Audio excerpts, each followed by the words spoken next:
365 digital বাৰে বাৰে BJP চৰকাৰৰ প্ৰতাৰণা আৰু সহ্য নকৰে কোচ ৰাজবংশীসকলে চৰকাৰৰ বিৰুদ্ধে আন্দোলনৰ ঘোষণা কৰিছে বিভিন্ন ধৰণৰ দাবী বা অভিযোগ উত্থাপিত কৰিছে আৰু চৰকাৰৰ বিৰুদ্ধে গৰজি উঠিছে মুহূৰ্তত আমি সবিশেষ জনাবলৈ চেষ্টা কৰিম বাৰে বাৰে বিজেপি চৰকাৰৰ প্ৰতাৰণা সহ্য নকৰে কোচ ৰাজবংশীসকলে আৰু চৰকাৰৰ বিৰুদ্ধে পুনৰ এলানি আন্দোলনৰ কাৰ্যসূচী ঘোষণা আক্ৰচুৰ জনজাতিকৰণৰ দাবীত ধাৰাবাহিক প্ৰতিবাদেৰে ৰাজ্য কঁপাবলৈ সাজু আক্ৰচুৰ 30 ডিচেম্বৰৰ পৰা আক্ৰচুৰ ব্যাপক আন্দোলন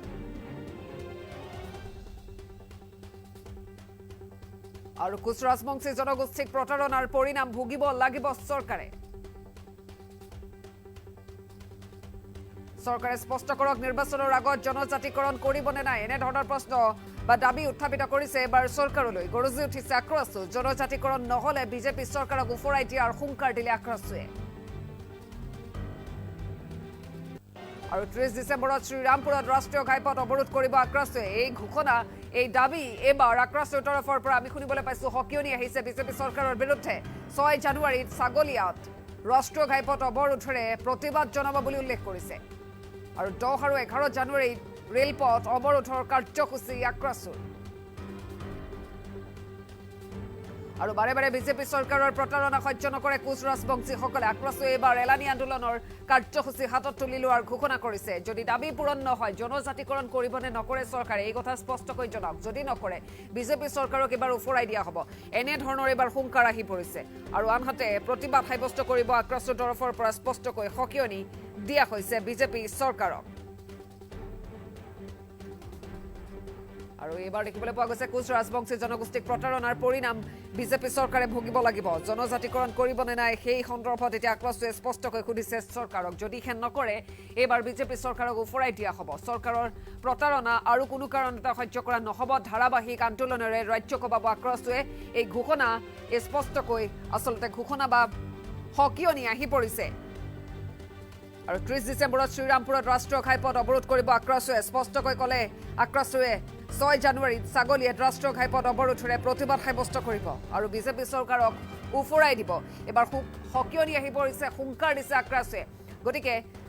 নিৰ্বাচনৰ পূৰ্বে জনজাতিকৰণ হ'বনে নাই তাক লৈ স্পষ্টকৈ ক'বলৈ গ'লে আক্ৰচুৱে বিজেপি চৰকাৰক প্ৰশ্ন সুধিছে আৰু যদি খেন নকৰে তেন্তে এইবাৰ নিৰ্বাচনত বিজেপি চৰকাৰক উফৰাই পঠোৱা হ'ব এই ধৰণৰ হকিয়নি বা আমি দাবী শুনিবলৈ পাইছো আক্ৰচুৰ তৰফৰ পৰা এই সন্দৰ্ভত আমাৰ ওচৰত সেই মন্তব্য আছে কি কৈছে শুনাব বিচাৰিছো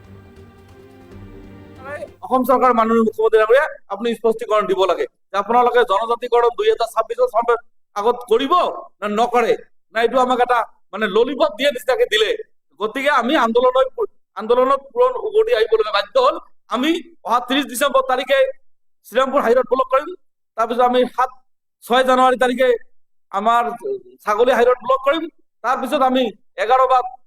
10 তাৰিখৰ ভিতৰত আমি শ্ৰীৰামপুৰ ৰেল অৱৰোধ কাৰ্যসূচী আমি ইতিমধ্যে ঘোষণা কৰিম যে 2026 চনৰ পূৰ্বে যেনেকুৱা জনজাতিকৰণৰ অসম বিধানসভাত যেনেকুৱা বিধেয়কখন আনিলে সেইটো আমাৰ দেখা গৈছে এতিয়ালৈকে দিল্লীলৈ প্ৰেৰণ কৰা নাই কাৰণ 2026 চনৰ আগত যে আমাৰ জনজাতিকৰণ নহয় এইটো স্পষ্ট কথা কাৰণ আমাৰ লগত চৰকাৰৰ পৰা স্পষ্টীকৰণ বিচাৰিছো তেওঁলোকে একচুৱেলি জনজাতিকৰণৰ নামত জনগোষ্ঠীকে ধৰি আজি 6টা যে জনগোষ্ঠী আছে এই জনগোষ্ঠী কি ললিপপ দিব বিচাৰিছে নেকি না 2026 চনৰ আগত তেওঁলোকে জনজাতিকৰণ দিব বিচাৰিছে এইটো স্পষ্টীকৰণ অসম চৰকাৰে দিব লাগে আৰু নহলে আমি অহা 30 ডিচেম্বৰ তাৰিখে শ্ৰীৰামপুৰ হাইৰোড আমি এখনো গাড়ী চলিবলৈ নিদিওঁ স্তব্ধভাৱে তাত আমি আন্দোলন গঢ়ি তুলিম আমি হাইৰোড ব্লক কাৰ্যসূচী ইতিমধ্যে লৈছো অভিযুক্ত গোৱালপাৰা আক্ৰচুৱে আমি শ্ৰীৰামপুৰ 30 ডিচেম্বৰ তাৰিখত আমি এখনো গাড়ী আপাৰ আসামলৈ যাবলৈ নিদিওঁ তাত আমি আন্দোলন বহুত বিৰোধভাৱে গঢ়ি তুলিম কিয়নো চৰকাৰৰ পৰা আমি স্পষ্টীকৰণ বিচাৰিছো তেওঁলোকৰ একচুৱেলি জনগোষ্ঠীটোক ঠগিবৰ কাৰণে এখন বিল আনি কেনে তেওঁলোকে আলোচনা কৰি ললিপপ দিয়া হ'ল নেকি কিয়নো এতিয়ালৈকে দিল্লীলৈ প্ৰেৰণ নকৰিলে শীতকালীন বাজেট অধিৱেশন ইতিমধ্যে 19 তাৰিখত ইতিমধ্যে শেষ হ'ল কিন্তু সেইটো সময়ত দেখা গৈছে লোকসভাত ৰাজ্যসভাত দুজনকৈ সাংসদে বিলৰ কথা উত্থাপন কৰিলে কিন্তু তাত একো নাই আমি একো নাপালো কেতিয়া কৰিব কাৰণ ইতিমধ্যে চৰকাৰ তেওঁলোকৰ টাৰ্মছ ইতিমধ্যে গুচি যাব হ'ল অসম চৰকাৰৰ গতিকে আমি ইতিমধ্যে বিচাৰিছো চৰকাৰে অসম চৰকাৰৰ মাননীয় মুখ্যমন্ত্ৰী ডাঙৰীয়া আপুনি স্পষ্টীকৰণ দিব লাগে যে আপোনালোকে জনজাতিকৰণ 2026 আগত কৰিব না নকৰে, না এইটো আমাক এটা মানে ললিপপ দিয়ে নিচিনাকে দিলে। গতিকে আমি